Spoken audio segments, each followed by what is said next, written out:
For the second time in 4 seasons, LAFC win the Supporters' Shield. Your thoughts?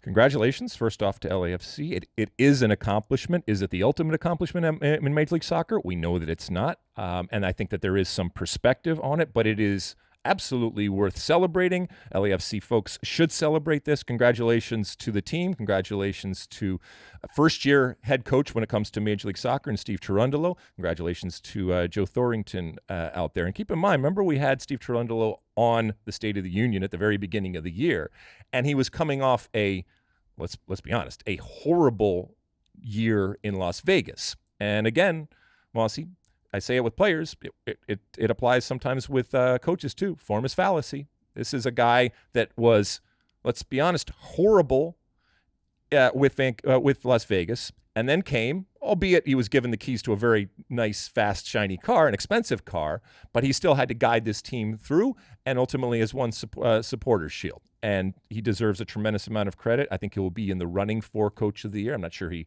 will win it, but certainly a shout. Can I read you a quote from Matt Doyle's Armchair Analyst? Sure, of course. We love Matt. The Shield is the best trophy you can win in MLS and the truest representation we have of who the best team in the league actually is. Give me 34 games spread across 8 months over a 5-game autumn hot streak any day. LAFC are the champs. Now, this reflects a point I've made on this podcast for years. There's a desire to have your cake and eat it too, to appease soccer fans who are conditioned from following other leagues around the world to think that the team with the most points over the long haul is the champion, but also to have the excitement and drama of playoffs culminating in a final, which is intrinsic in American sports culture.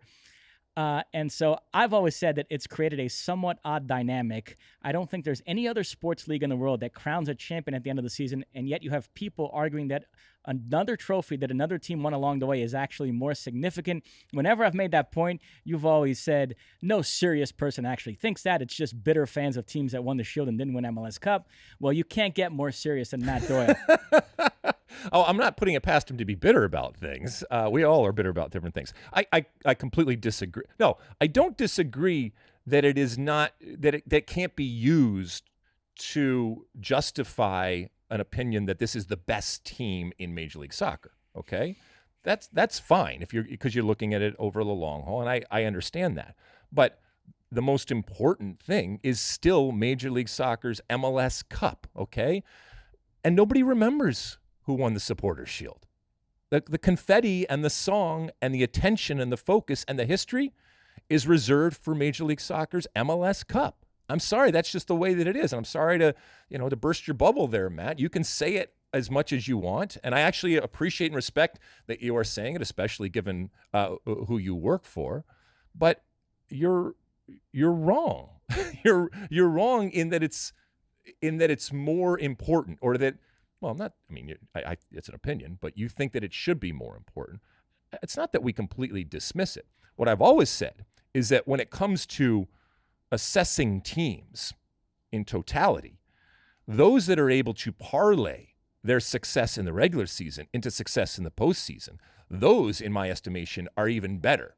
So there is not a chance that I would ever look at an MLS team that was only good in the regular season as one of my best teams ever. I can't do it. I think that you come in knowing everybody understands what the rules, regulations, structure is, and that there are two parts. Is it to a certain extent a crapshoot when it comes to the playoffs? Yes, but those teams that have been able to parlay it, their coaches and those players, they deserve a tremendous amount of credit, and even more credit than any other team. We might need to get Matt Doyle on this podcast. Yeah, we will. I'd love to have him on. I love his name, his incredible brain. You like that clip? Well, my State of the Union podcast drops every week. Subscribe now on Apple Podcasts, Spotify, or wherever you get your podcasts. You like that clip? Well, my State of the Union podcast drops twice a week right here on my very own YouTube page. The only way to stay up to date is to hit that subscribe button down below. Size the day, and see you soon.